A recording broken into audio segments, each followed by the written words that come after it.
Hey everyone. So it's come to my attention that a lot of people don't know how these gambling machines, also known as Sinner's Sacrifice, work. There are 12 of them on the map, and they're shown on the minimap using this icon. So the way it works is you sacrifice a portion of your life, and the machine in exchange gives you souls.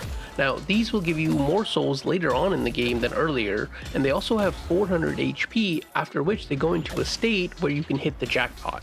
So the first thing I want to mention is that a light melee does 50 damage to them and a heavy melee does 100 damage to them no matter what. Now whether you light or melee or heavy melee, you're going to get the same amount of souls, but I will say that during my testing I found out that doing a set of 4 heavy melees is slightly quicker than doing 8 light melees.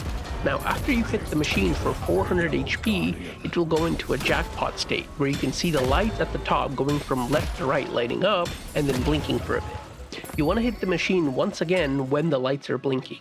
A light melee when the lights are blinking will give you 1 golden statue buff, and a heavy melee when all the lights are blinking will give you a whopping 4 golden statue buffs. Again, the souls gained from destroying the machines will be the same whether you heavy or light melee, and the only difference will be the speed at which you destroy the machine and the amount of golden statue buffs you get. So that covers the basics of the Sinner's Sacrifice. Now I'm going to go over some advanced tips that you might want to remember when it comes to these machines. So first of all, if you're having trouble getting the timing down, start your heavy melee when there are 2 lights that are not lit up, which will mean that your heavy melee lands right as they start blinking.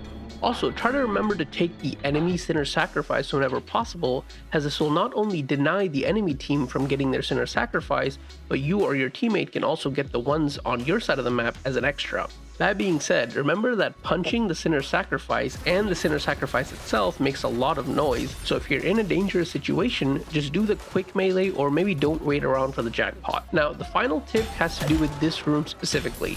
There's a bit of a trick you can do, as the jackpot mechanic is on an internal timer that starts when the machine first takes damage.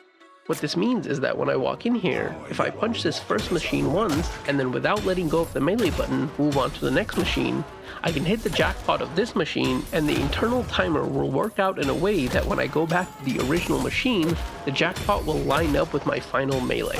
Anyway, that pretty much is everything you need to know about the Sinner's Sacrifice. If you want more Deadlock content, tips, guide, news, whatever else, hit the subscribe button, and maybe leave a like if this video helped you.